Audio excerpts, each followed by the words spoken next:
Hey, welcome to Hear God's Word.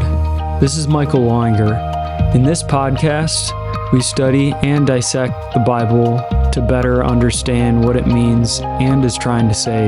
We'll cover theology and dig into the original meaning through language and word studies. We'll even discuss scientific and historical ties, but we'll always come back to the basics. There's so many layers to the Bible, and it's all important. So, if you want to hear what God has to say, all right, so let's jump straight into the rest of the story in Genesis 15. Abram received a vision from God, but it wasn't a visual vision, it was an audible vision. So God was speaking to him. And so now we're about to go from God speaking to him, which has happened before a few times. And we've also started talking about all of this covenant related stuff, and he's built altars, but this is another one of those moments where it seems like God finalizes on his behalf of things a covenant with Abram, and we'll talk about all the implications of that. So now we've gotten to Genesis 15:7, and it just talks about how Abram's believed everything that God has said so far. And then in verse 7 it says, "The Lord said to him, I am Yahweh who brought you out from Ur of the Chaldeans to give you this land to possess." But Abram said, "O sovereign Lord, what can I know that I am to possess it?"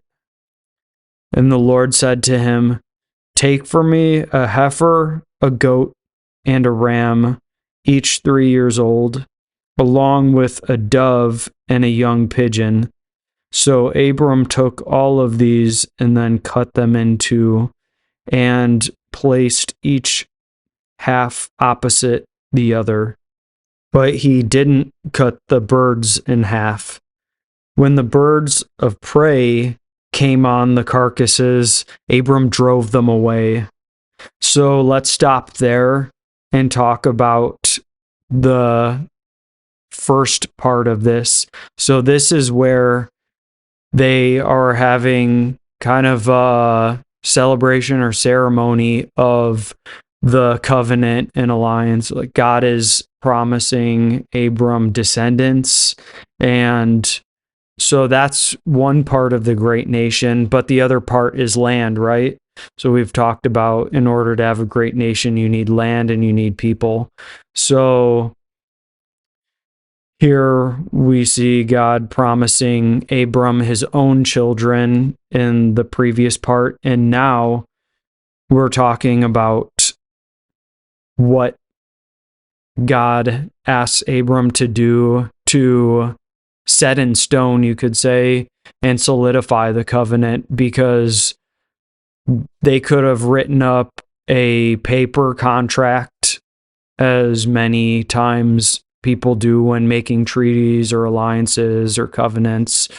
But here, God asks him to start preparing a sacrifice. But we see that in verse 11, he doesn't put it on the altar and light it, and he doesn't end up burning the sacrifice. At least it doesn't say.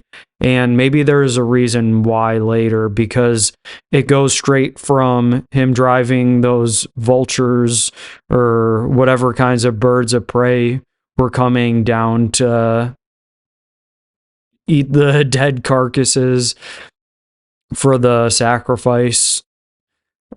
So let's go into verse 7 and talk through so far.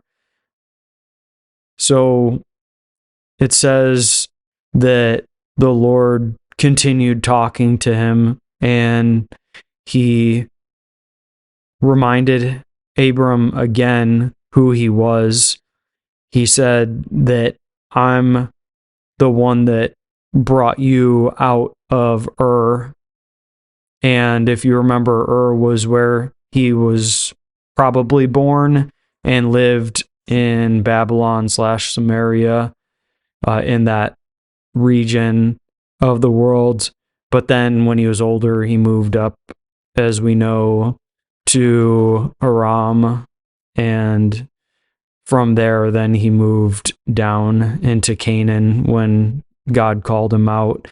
But God was calling him and brought him away from this rough pagan land where one of the kings who was actually just attacking his nephew actually probably came from that region. But the Chaldeans, again, were an ethnic group. So they were a group of people, whether they were mainly a religious group or whether they were a tribe and they just became popular later for their wise men, sorcerers, astrologers, etc. And so we have God bringing Abram out of this land and bringing him into Canaan, the land that God said he was going to give him to possess. But we'll see later, he hasn't fully given that land over to Abram yet. And Abram is living in other people's land. He's living in the Canaanites' land. He's living, as we've talked about, in the Perizzites' land, the Canaanites. There's lots of other groups we read. When we get further on into verse 19, we see lots of groups that it talks about. We've already talked about the Amorites and the Rephaites, but we'll talk about some more of the ones that are there. We've talked about the Hittites.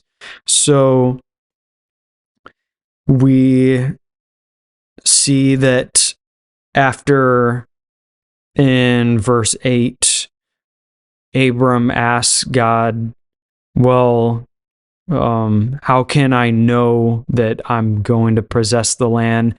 Remember that he asked God, how am I gonna have a great nation? Or I don't have any children, God.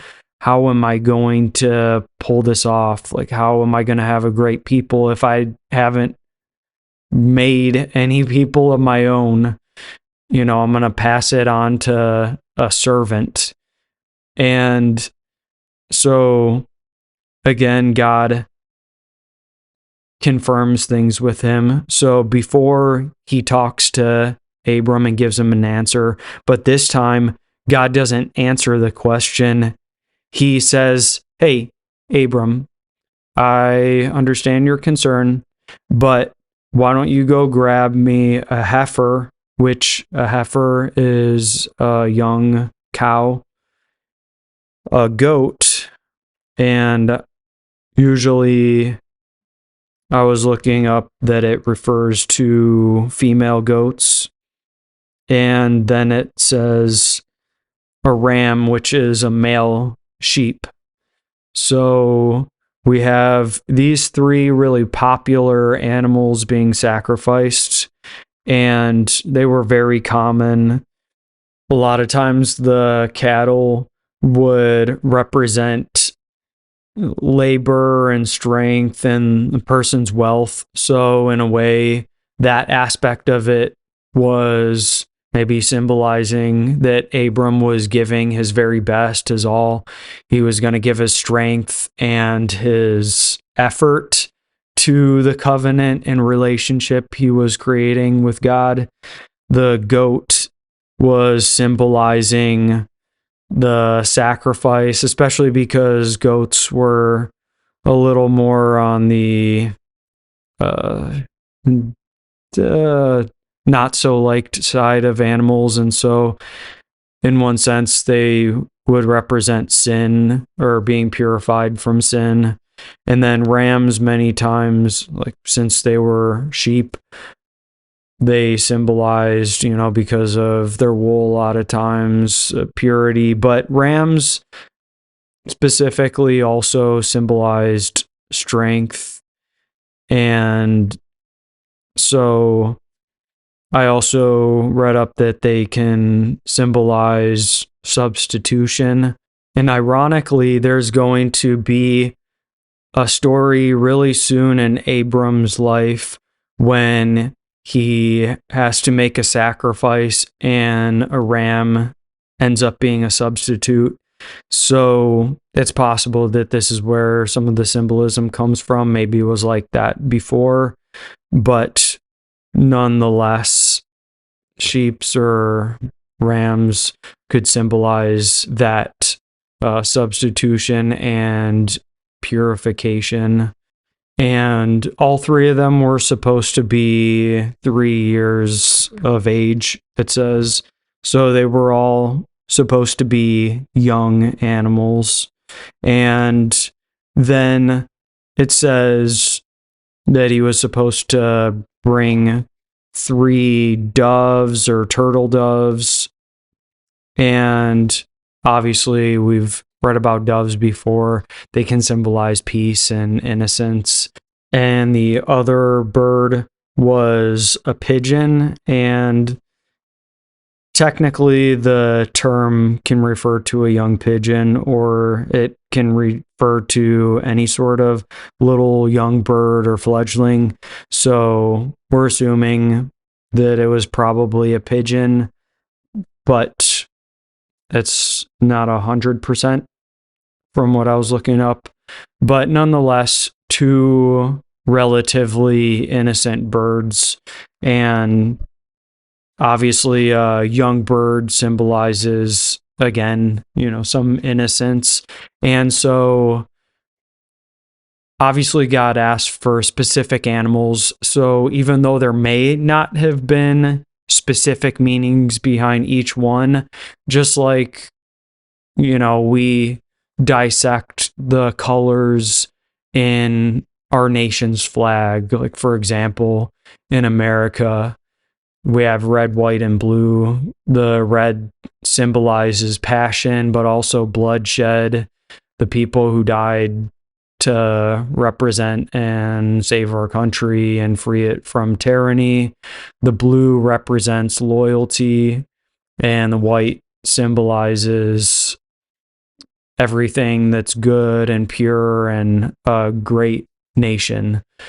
And so whether or not the original founders had put those colors there on purpose for those exact reasons that later people interpolated, I'm not 100%.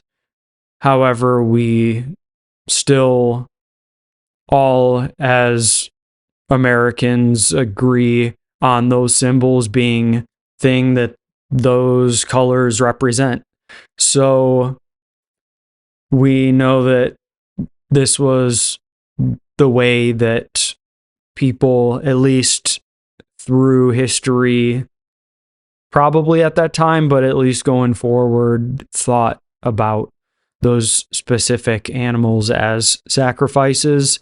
And it also gives us a better picture of why it's such an important and beautiful thing when, even though it was a really ugly practice in one sense, killing and tearing open animals. We read in this next verse that he cut the 3 larger animals in half, but he left the birds. In fact, they were not cut like the other animals, mainly because they were probably viewed as animals of purity, wholeness, and also innocence, as we talked about. And so to shed the blood of them, even though they seemingly were probably dead, otherwise they'd fly off unless they were tied down. It did say carcasses for all of them, so assumably they were still killed. even though they weren't cut in half. However, these animals, like we were talking about, seemingly do have some significance prior coming to the table.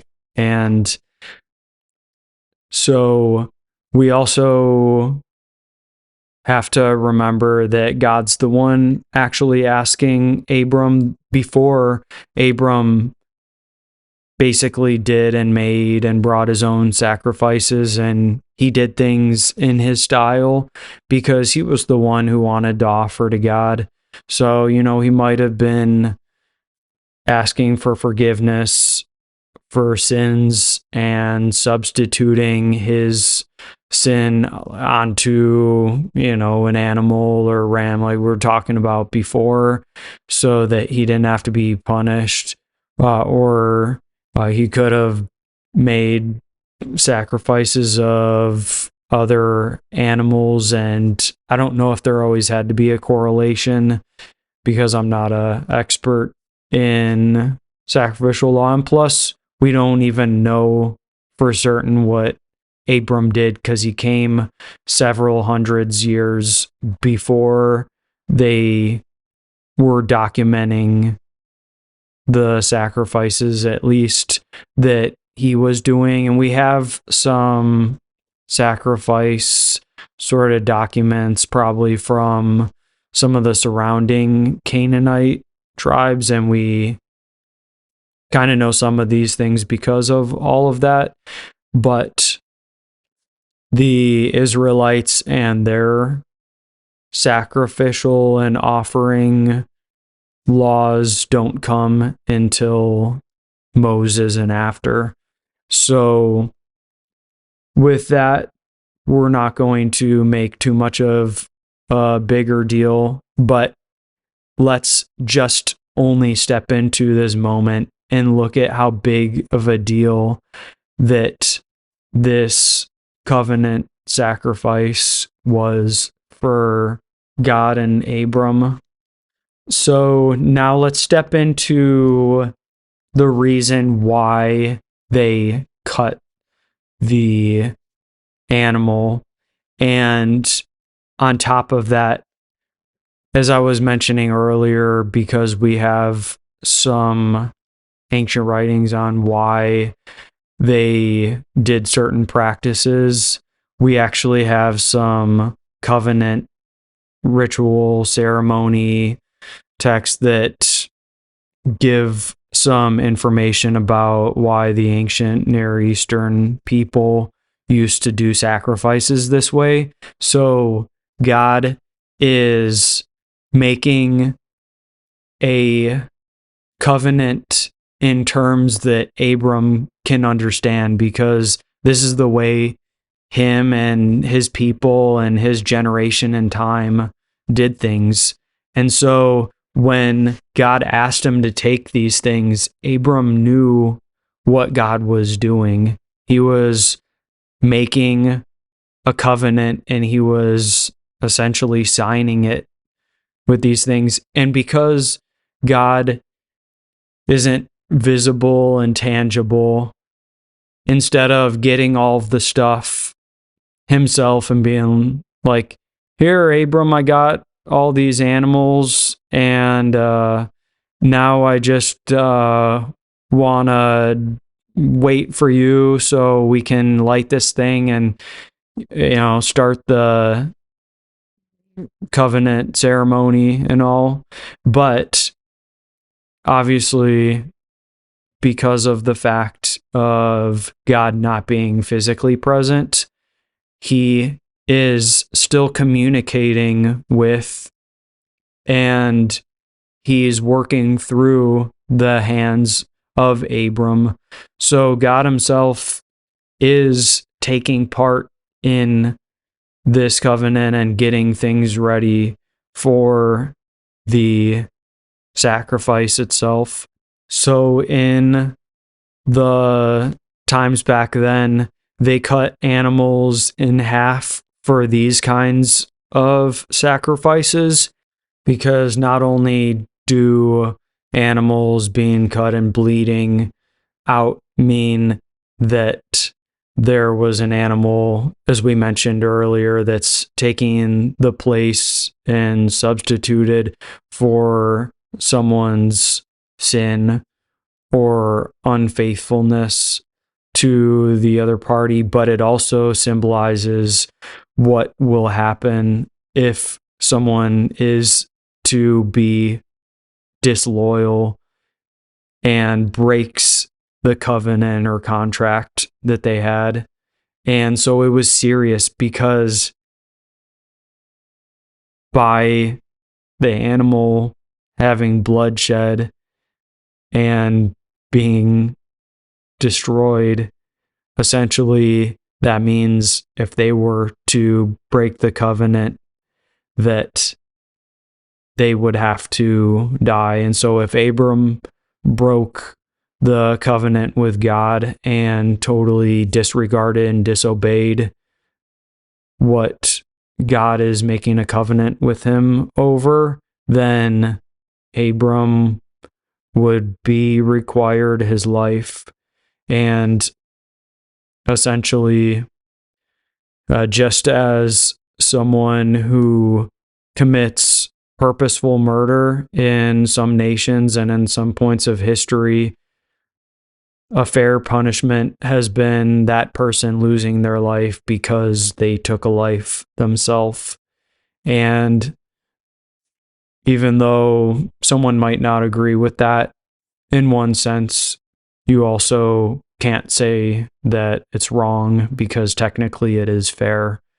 However, it's more preferable to have mercy, but we're not talking about that right now.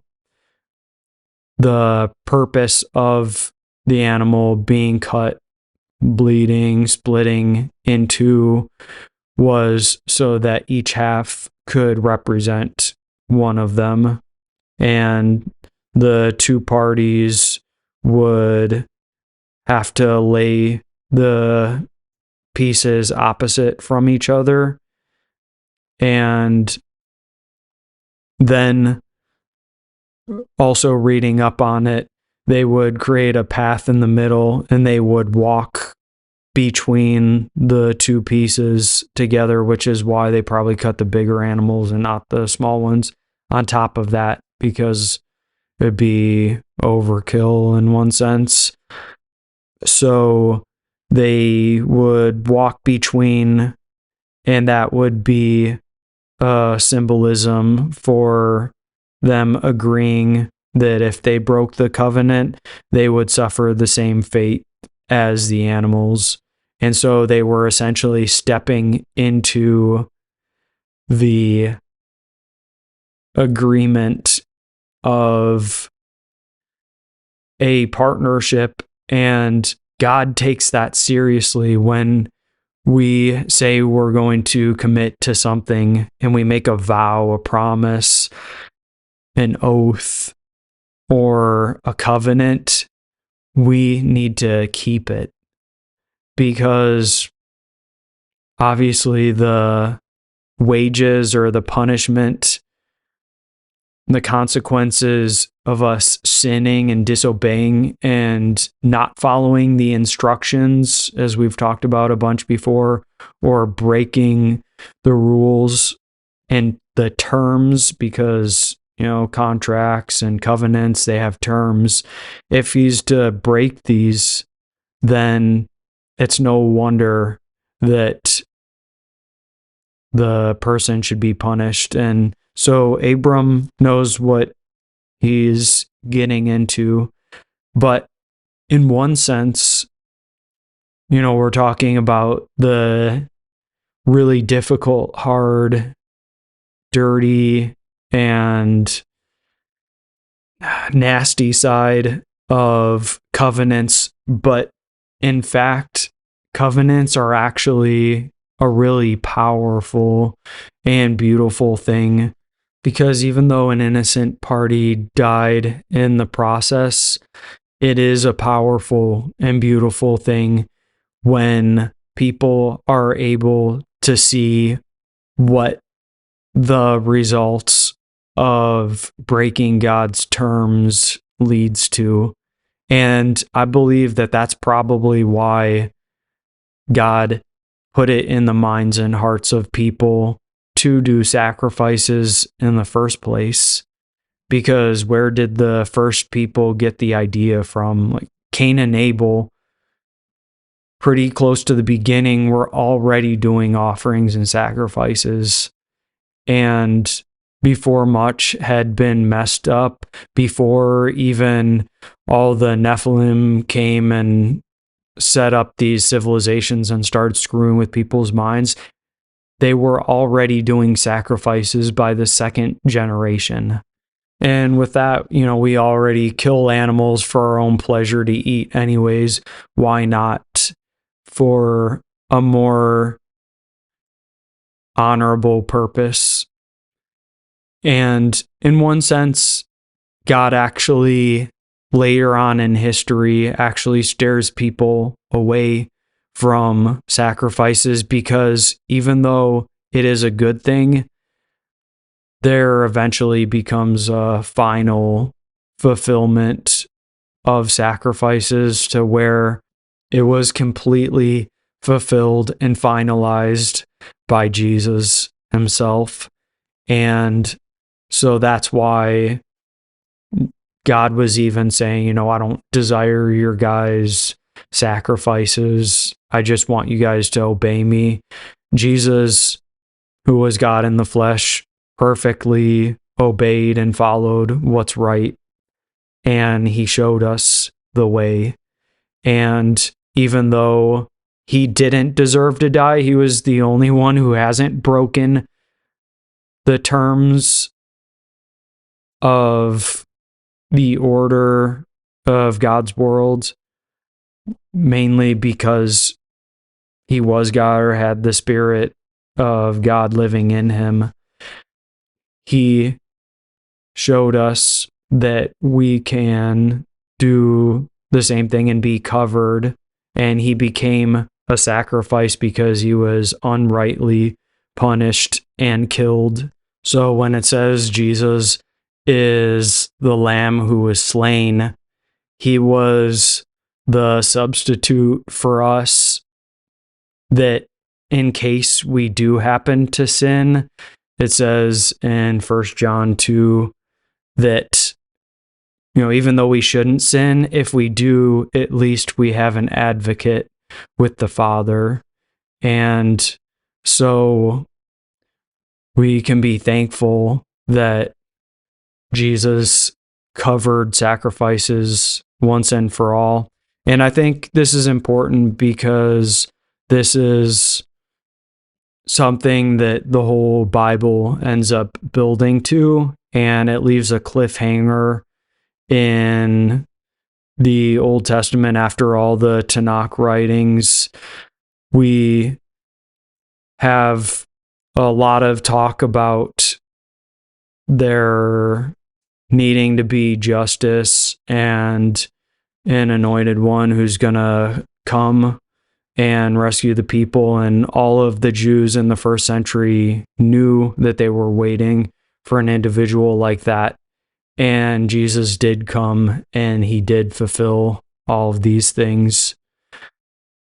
And so we're going to rein it back into Abram's story, but since we're talking about sacrifices, we had to go down this trail because it's the end goal of everything that we're talking about. And so as much as we're talking and trying to mainly focus on just what this text is trying to teach us, we also have to remember that this text is a part of so many more writings in one big collection.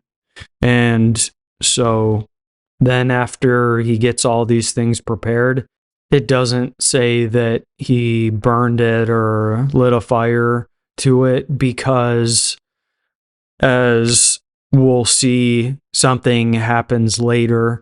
So essentially, God told him to get all of the stuff and prepare it, but he didn't ask Abram to initiate the actual ceremony of the sacrifice itself. He just asked Abram to gather the materials. So, although God could have miraculously got all the animals there himself, had them die, and just so happen fall and cut themselves on a rock and split in two. God can do things that are amazing and supernatural at the same time. As I was mentioning, he had Abram do it to participate, and also God was working through the hands of Abram, because since God doesn't have a body, his people are, in a sense, his body, since he works through them.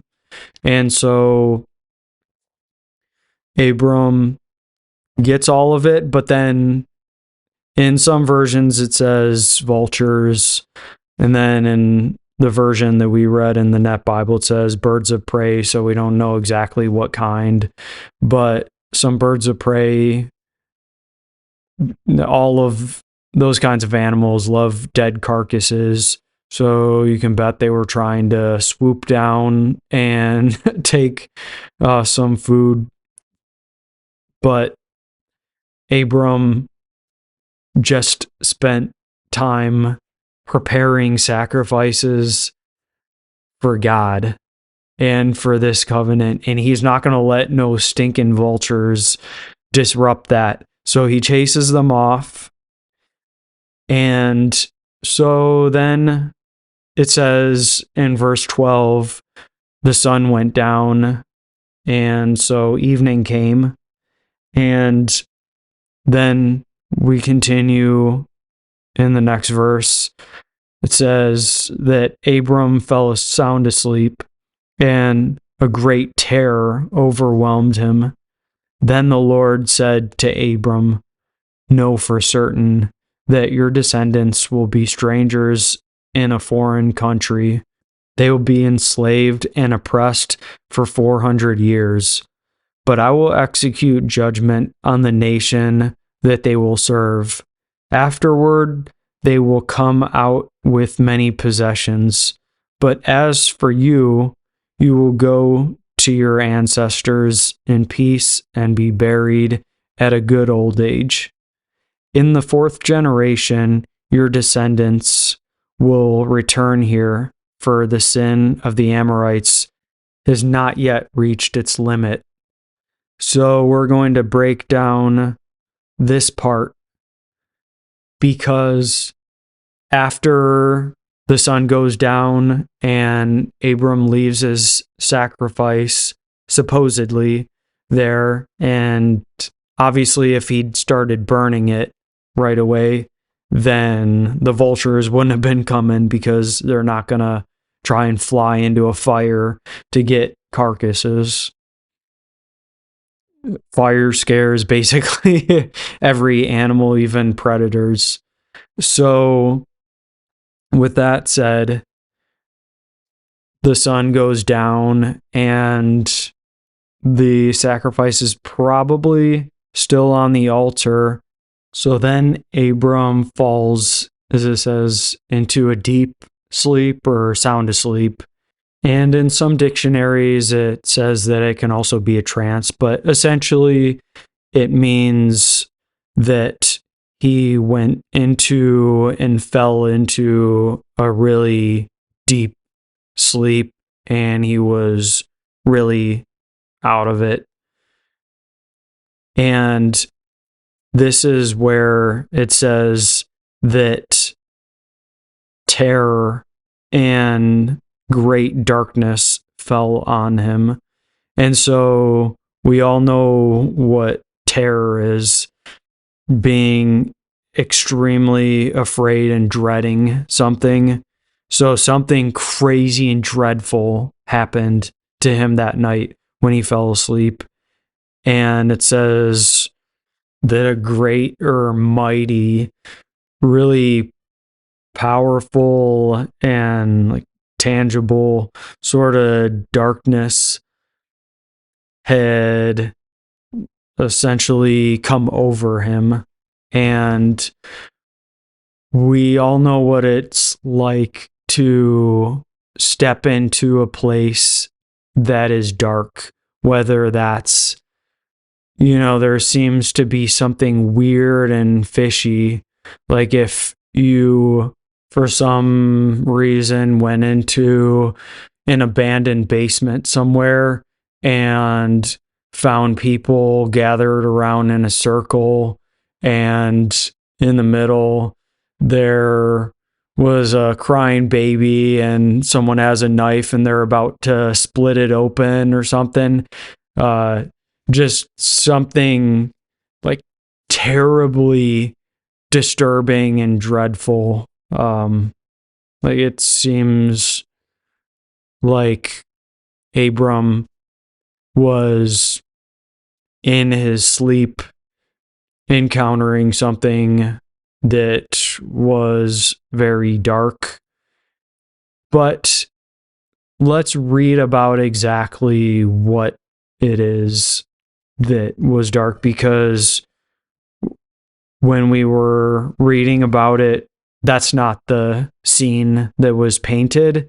Instead, it was actually about God telling him that his descendants were going to be strangers and essentially slaves and oppressed in a foreign land.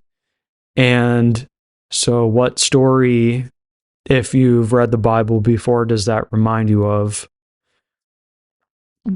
I'm going to leave that aside for a second to give you a minute if you want to look it up, or if you know what it is, to think about and answer. But the thing that God says about this is pretty disturbing news, probably to Abram. Like, God is promising him this great nation, and yet he's saying, your people, yeah, they're going to be slaves actually for 400 years. What? And on top of it, not just slaves in your own land, but you're going to be in a foreign land. So they're basically going to be rejected exiles who are enslaved at some point in the future for 400 years after being promised to become a great nation.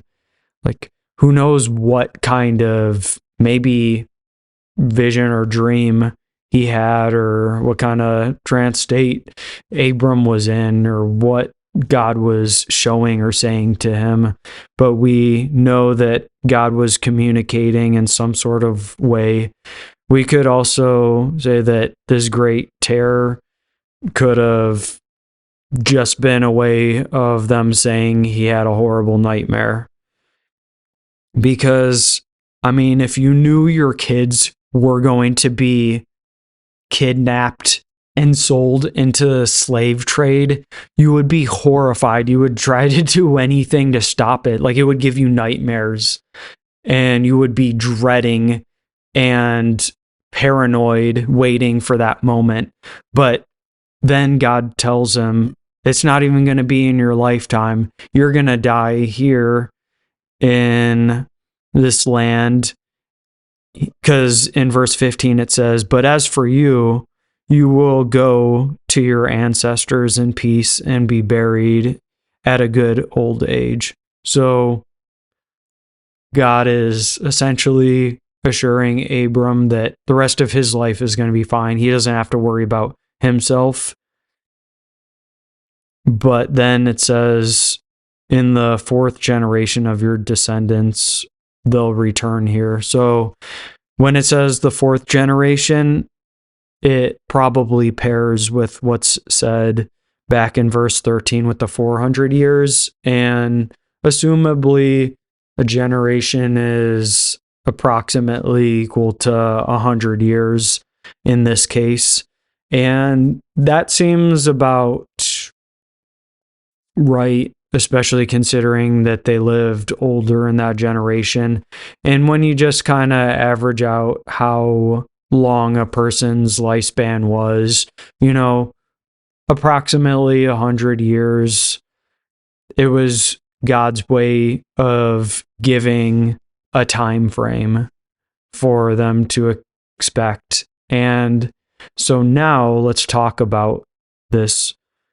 What people was in slavery in a foreign land for 400 years and then was brought out?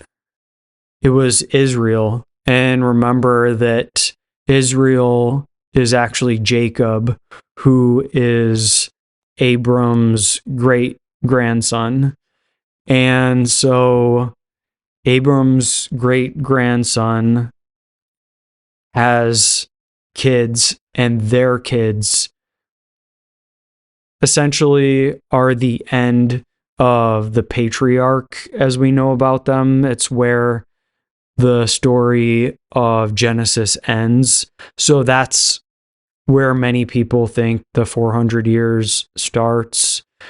Although some people think that, it started with Abram and the Israelites weren't there in Egypt, where one of Jacob's sons, Joseph, was actually sold as a slave to. But then the rest of the family actually came over during a famine and they stayed in Egypt. However, as you get into the next book of the Torah, you have Exodus, and you have the very opening lines talking about there becoming a pharaoh in Egypt that didn't know who Joseph and the Israelites were. So he essentially took them as servants or slaves. And whereas they were prestigious because Joseph became a very influential man, the next pharaohs who came through didn't really recognize his family line in the same way. And especially after Joseph was gone, what kind of legacy, did they have in Egypt? They were just foreigners to the pharaoh at that point. And he probably didn't know the history that well, or he purposely disregarded it for personal agendas. Nonetheless, Israel really did become slaves for 400 years. And so I have a question. What do you call what God just did? We call it prophecy, because God said something beforehand and it actually happened. And when God speaks about something that's going to happen, he's giving foreknowledge about something that is to come.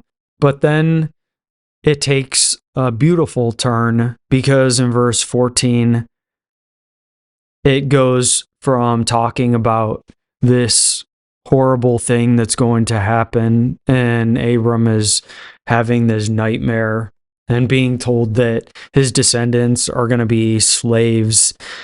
Here's the list of things it says: that the descendants are going to be strangers in a foreign land, they'll be slaves, and they'll be oppressed. And so they're not just going to be workers or general servants and, have a little bit of a rough life. They're going to be persecuted, attacked, oppressed, and treated very poorly. And that is something we know that happened because one of the slaves during the Exodus time was being beaten by one of the Egyptian task workers who was in charge of the slaves and making sure they were working. And Moses ends up stepping in and putting an end to it, we'll say. And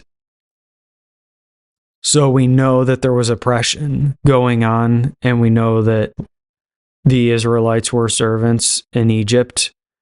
And this is where the pivot happens in verse 14. God says, "But I will execute judgment on the nation that you will serve." And so let's break that down, because when it says, "I will execute judgment," it just says, "I will judge." And to judge in Hebrew actually means to judge, to bring justice, or to give out punishment. And so it's a much broader sense word in Greek and Hebrew. But then we also have the sense of it being that he'll bring justice. So judge, justice, these terms have the same sort of connection, even though there's other words for the same thing. They're somewhat synonyms. And so God is going to bring justice to the situation, because just remember, they're making a covenant. And if God doesn't keep his promise of giving Abram a nation and giving him people and land, then God is at fault for breaking his covenant. And I don't know if you've ever thought of that aspect, but in one sense, we'll see why God doesn't just give him everything right away. "Oh, Abram, here's all the land, here's all the people you could dream of, dream set. Okay, it's all good to go now." He is working from the point where Abram is right now. So far, he doesn't have land for himself that's owned solely by him, and he doesn't have his own children and descendants, even though he has people in his tribe who could pick up the name if need be. But we also have it not only saying that he'll judge the nation, or essentially country, but it says the one that they'll serve.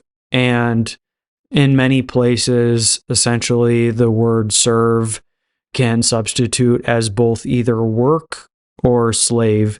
So basically, it could say, "But I will judge the nation that you're working as a slave for." And he's not talking to Abram, but it says the nation that they, meaning his descendants, will end up serving or working in, and that's Egypt. But it says afterwards they will come out with many possessions. And the funny thing is when it says afterwards they will come out or go out, this is essentially the same exact word in concept that the book of Exodus is built around. So if you look up the Greek version of the verse, literally, instead of saying they'll come out, because what did they do in Egypt when they were leaving? They had an exodus, or they came out of Egypt, right? So the word for come out in Greek is exagal. And you can hear exodus in that word. And this is where we get our English word for what we call the book. And so that is a little bit of interesting history, but this is all prophecy. God is already prophesying about the Exodus, and he's telling Abram beforehand. And so we do have to bring up a critical question. Did God give Abram this vision? Did he have this dream or nightmare? And did God tell Abram beforehand what was going to happen? Or was it just people in the future who were like, oh, it would just make for a nice story if we say that, God had spoken to Abram and told them that these things are going to happen, because it would build more validity to God. Honestly, you can't answer questions like that in one sense because we don't know.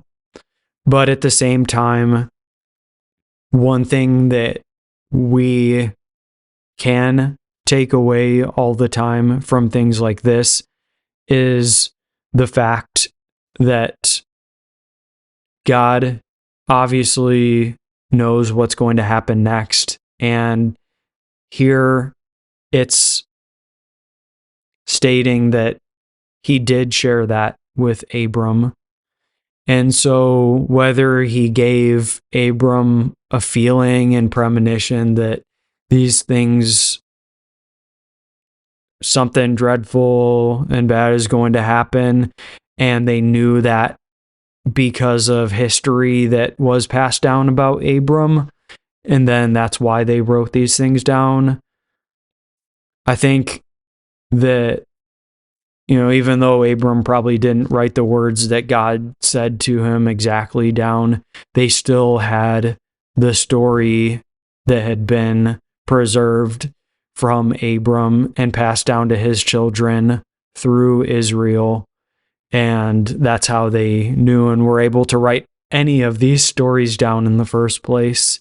And God was obviously working and inspiring Moses and those scribes who were working along with him.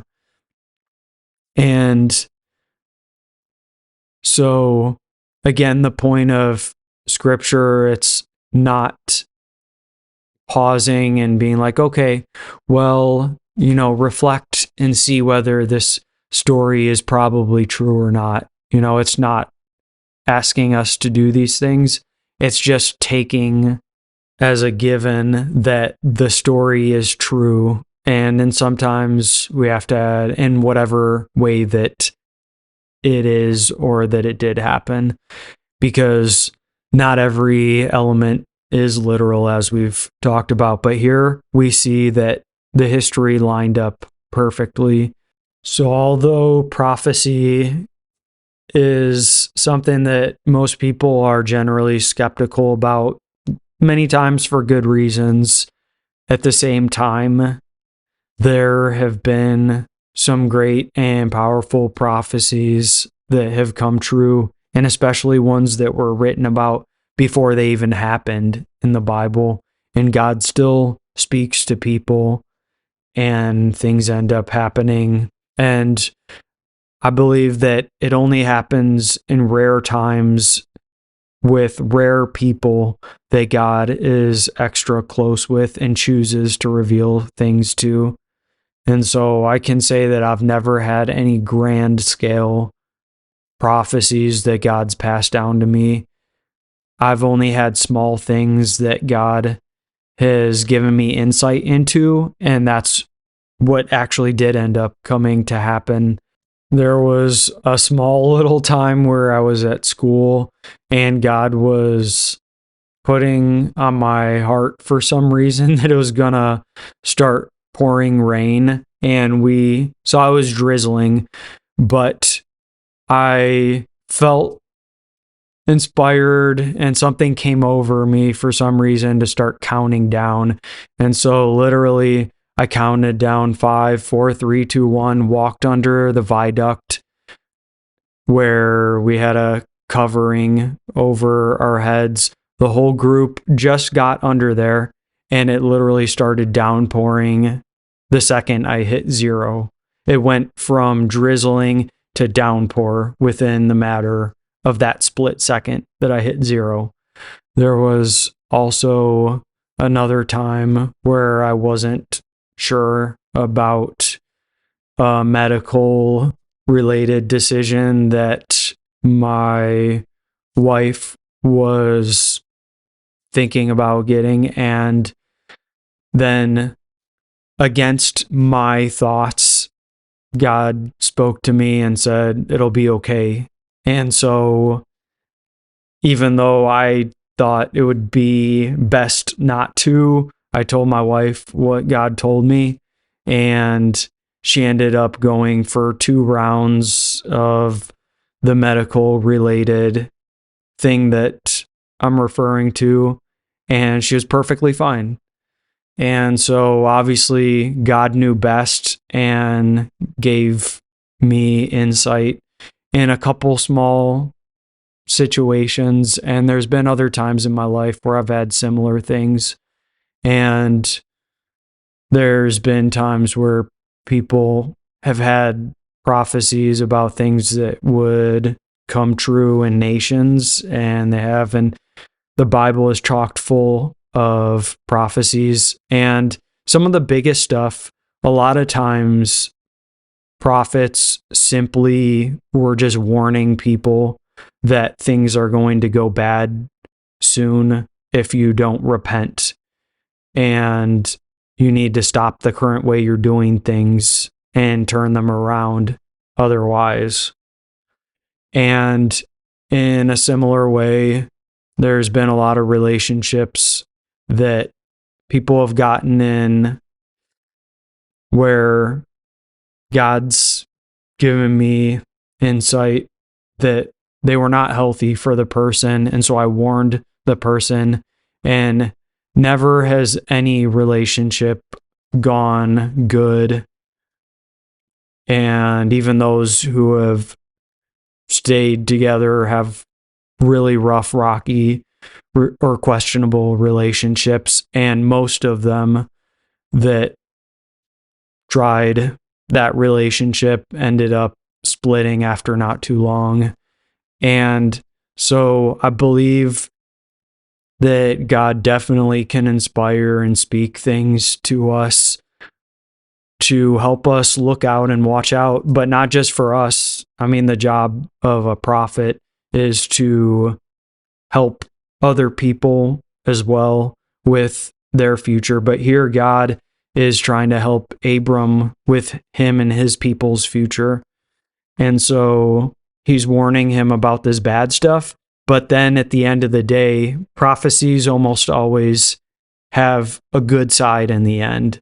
And that's God is finally going to not only bring them out, give them an exodus from Egypt, but he's also going to let them take away a bunch of possessions, which I'm not going to get into much right now, but I just wanted to share about my own personal life. Since I spend a lot of time talking about the Bible, you have only gotten to know snippets of me. But personally, in my free time, I've been studying and taking notes on Exodus, ironically, and I'm working on some deep study notes for that so that when I come around someday to teaching about Exodus on the podcast, I'm ready and familiar with that. And so right now I'm on chapter 15, where Moses and Miriam are teaching and creating this song of freedom and rescue, that God saved them and destroyed their enemies because they were being oppressed, as we talked about, and they were slaves and they were suffering really bad. And God had made a promise to their people that they were going to have a land and a people. And if all of them ended up dying and staying slaves forever there and just integrating into the land and they were forgotten about as a people, then God would have been at fault for breaking his promise. But God tells him in advance what is going to happen, because even though he's making this promise, again, it's not all going to happen in the snap of a finger in the matter of one day. God is making a long-lasting covenant, one that's going to carry through future generations. And so he's letting him know about the rough things that are going to come for his future family. And it definitely disturbed Abram, as it says that when he fell asleep and had this, that he was overwhelmed with great terror.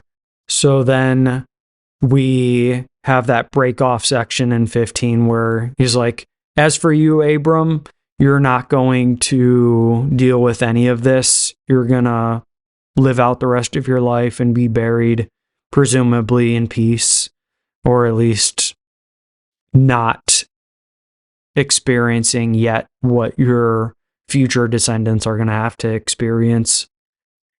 But then in verse 16, he talks about after that fourth generation, or those 400 years, that his descendants are going to get to and will return to the place where he is in Canaan, and they're going to have that land.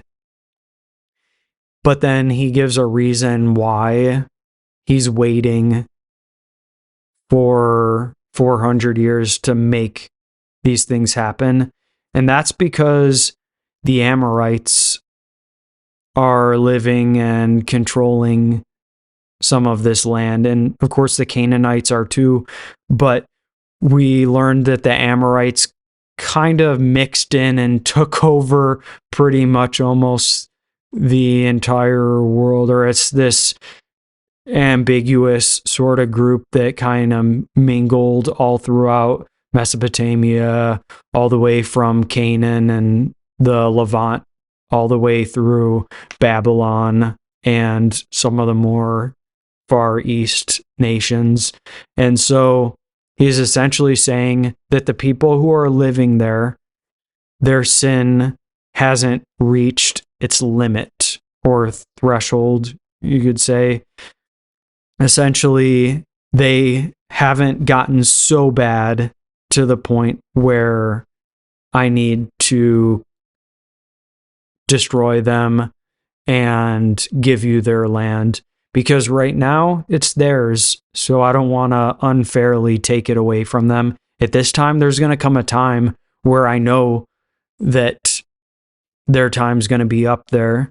I wanted to sidestep for a second and talk about sin, because when we read that it was because their sin wasn't complete or finalized yet, the word that it actually uses is not sin, but iniquity. And we've already learned about iniquity before, but because it's been a while, it's the word for guilt. And so essentially what it's saying is they aren't fully guilty yet. And so they haven't reached that point where they are at a place where their guiltiness is just completely unexcusable and they've crossed that line. They haven't fully come to the point where they need to be destroyed or kicked out. So God is trying to tell Abram in these two verses that the Amorites, this land is theirs, and the Canaanites and all these other tribes that are here, for now, it's their land. Things haven't gotten bad enough yet. But what I believe he's trying to say to Abram is, for now, stay put and just live your life in peace in this land. Make do, because it's yours, but not yet. So I think this is the best way to understand the pause and the wait. And we also see a little bit why Abram wasn't told to light the fire, because God is maybe having him hold off and wait. But also, there might be something in this next part that links back to it talking about there being this overwhelming terror, because it says when the sun had gone down, so it's kind of jump starting and repeating and redoing or going over what just happened. It already said in 12 that the sun had went down, but it says again in 17, when the sun went down and it was dark, a smoking pot with a flaming torch passed between the animal parts. So I've told you a bunch of times, you can throw out a bunch of theories on something, but sometimes unless you keep reading, you're going to be left in the dark pertaining what something is trying to lead you to understand. And so what happens when the sun goes down? Not only did he end up falling asleep, but it says that a smoking fire pot and a flaming torch passed through the fire. That would be terrifying. That's a little bit more like the original example that I was telling you. If you go in a basement and you saw people lighting a fire in a circle, you'd be like, what in the world is going on with this?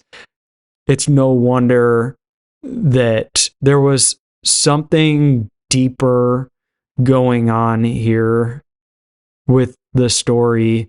And what happened? Did Abram fall asleep first and have this nightmare, or did he end up seeing this fire passing through the animals before he fell asleep, and that's why he fell asleep having nightmares? I don't know exactly, and why would it flip it if that's the case?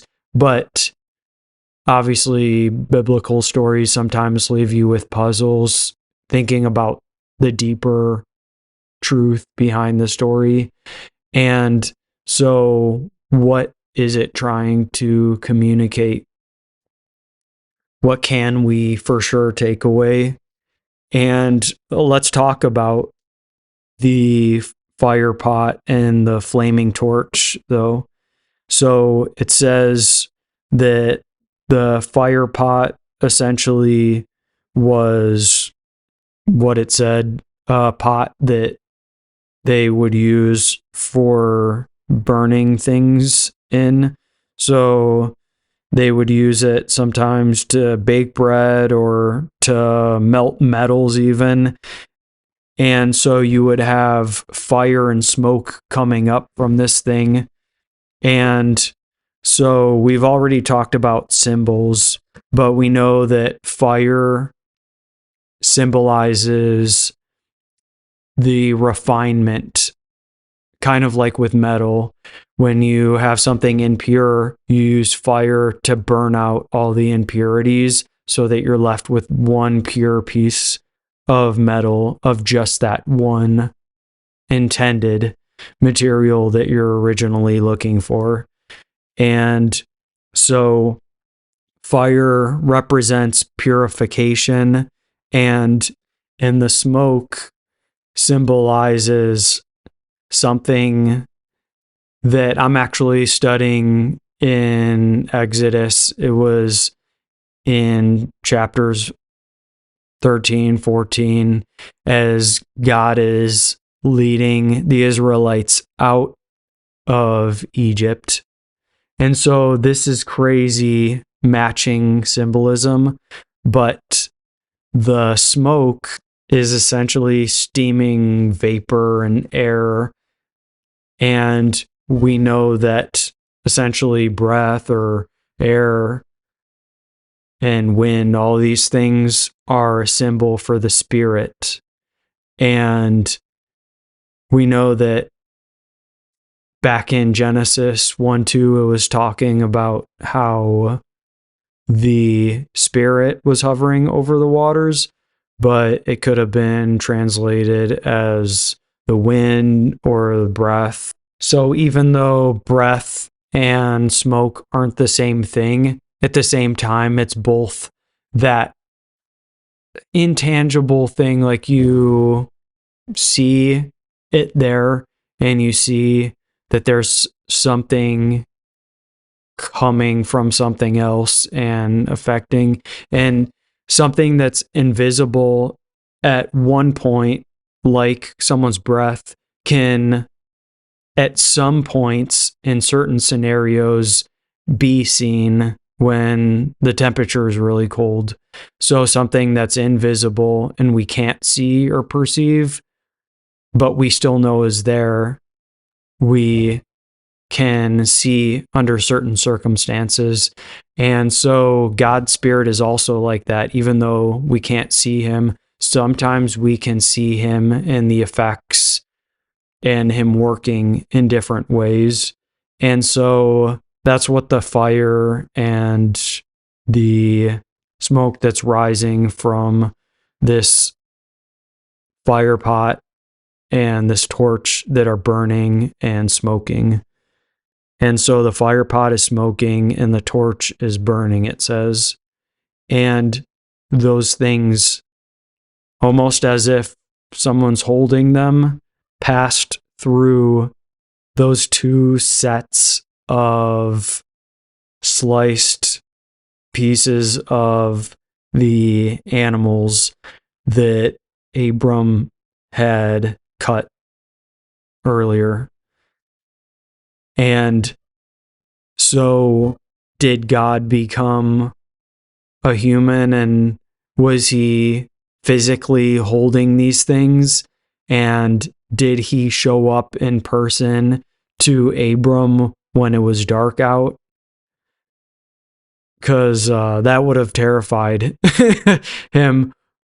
And what would have terrified him equally as much is if God was not in any tangible, visible form, and if he just saw these things floating through the altar in between the sacrifice.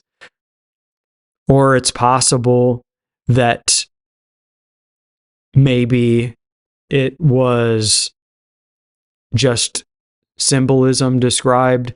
It's possible that there was no actual pot that was smoking and there was no actual torch that physically had gone through, but it's possible that God could have symbolically done it, and Abram knew in his heart that God had done that and made a covenant. Or maybe, it said he was having a vision earlier, so maybe he gets a vision and he sees this vision of God going through, or maybe God is describing that he's doing this thing even though Abram can't see it physically.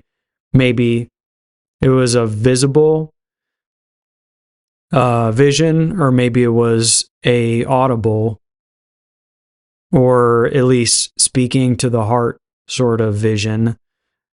And we were talking about the broad range of the definition of vision earlier.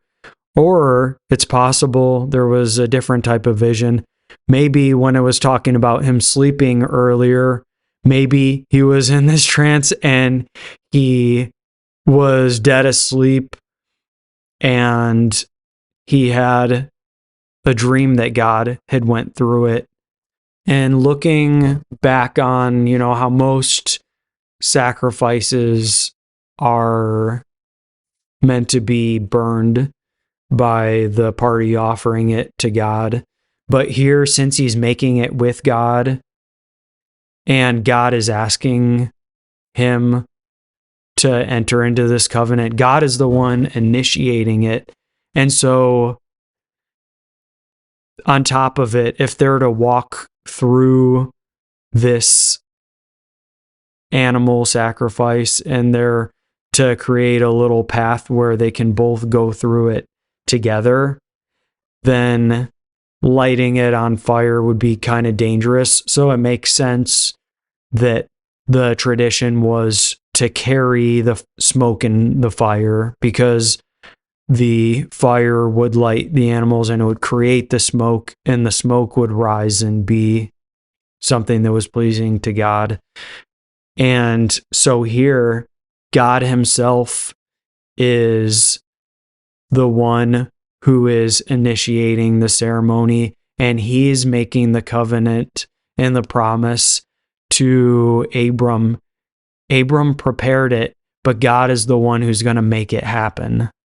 So essentially, this is making a huge point that Abram, even though he's responsible in one sense, he's not going to have to be the one to do everything and hold it all together. He's just going to have to be faithful to show up and to get things prepared.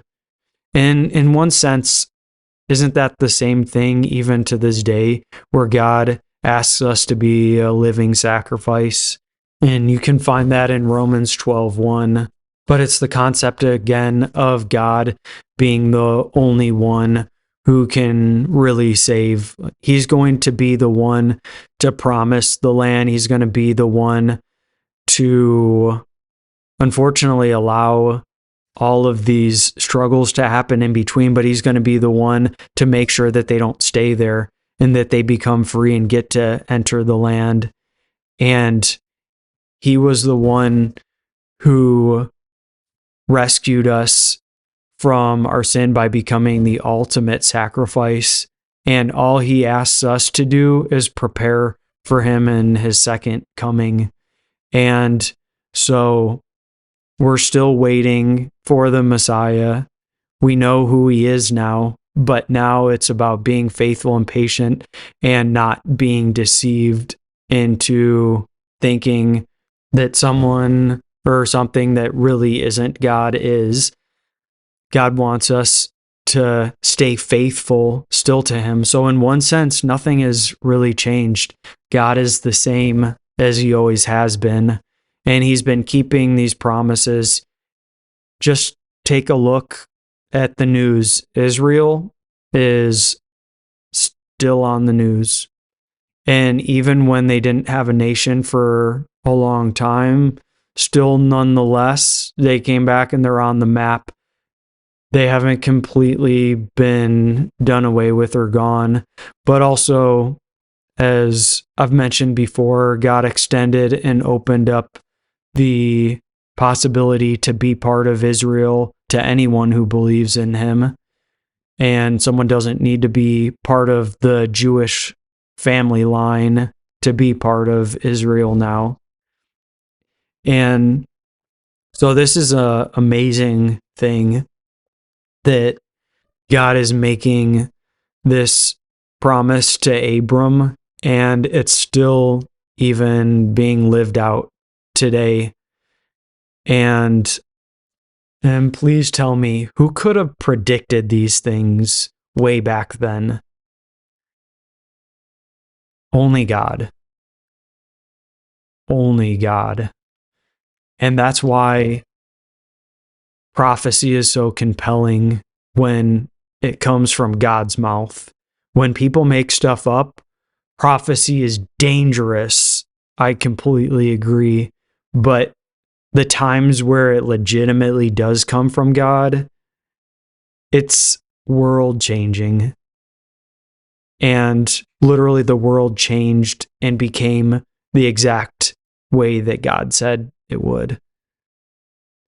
God ends up fulfilling and making happen all the things that he tells is going to happen to Abram's people. They eventually do get the land, and we know that.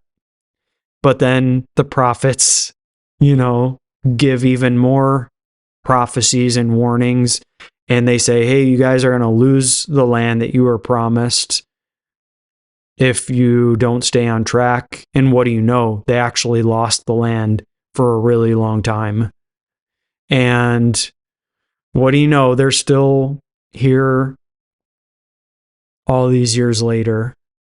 It's a crazy thing.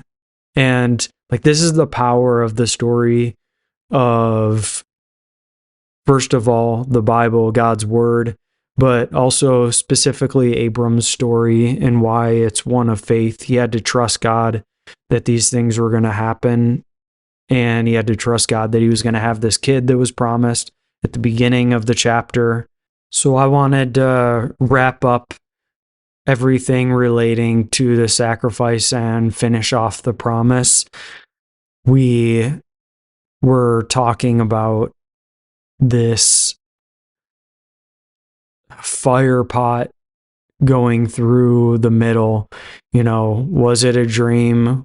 Did God appear in the form of a human? Did God use some other human? Did he light the thing on fire and Abram wakes up like, what's going on? Does he wake up to the fire smoking, or was he doing other stuff and minding his business, waiting on God for when they were going to have this ceremony? But one thing is clear, that whether it was in a vision or God tangibly did something with fire in reality, in all reality, in one form or another, God steps in and through this sacrifice that was laying out, and he made the covenant with Abram. And so I think that's the terrifying or dreadful, which I mentioned I wanted to come back around to this again, but to dread or have this fear, it's a common thing that many people who feared God experienced, because fearing God, believe it or not, is a good thing. And sometimes that means that you're filled with this overwhelming feeling, and you can call that overwhelming feeling sometimes dread. Sometimes it's terrifying thinking about what following God entails. And I think that's what Abram was experiencing in this moment. So I'm thankful you listened to this portion, because if you stopped listening and cut off earlier and only heard about one aspect of what this dread could have been, then you would have missed this explanation. And that's why it's important to stick around and to linger and meditate on the scriptures and to go back to it and keep on reading, because as you do, more realizations will come to you, and God will help give you more insight into what he's trying to say. Just as you get to know anyone, the more that you spend time with them, the more you spend time listening to what God is saying through the words that he's inspired, the more that you'll get to know him and his word and his story and the story of his people, or our people. And so I want to finish off with these last few verses. It says in verse 18, "That day the Lord made a covenant with Abram. He said, 'To your descendants I give this land, from the river of Egypt to the great river, the Euphrates River, the land of the Kenites, Kenizzites, Kadmonites, Hittites, Perizzites, Rephaites, Amorites, Canaanites, Girgashites, and Jebusites.'" And that's where the chapter ends. So, what is God doing? Number one, it's what we've been talking about this whole time. Yahweh, God himself, made the promise to Abram, and he promised him the land he was living in, Canaan. And he specifically said it was going to be down from Egypt, and that like Negev Sinai area, going all the way down to there and all the way over to the Euphrates, which the Euphrates River is actually all the way up in Syria or Aram / even close to the border of Turkey. And then it flows east. And so their border went even past the Dead Sea by a decent amount at the largest point. So we know about Egypt, we know about the Euphrates. We've talked about some of these other groups, but I'll just run through the list. So essentially every group that's mentioned is a Canaanite group, but it mentions the Kenites, otherwise known as the Cain. These people were famous for metalworking, and they lived in that like Sinai and Negev area. And then we have the Kenizzites, or otherwise known as the Kenaz, and they were southern Canaanites as well.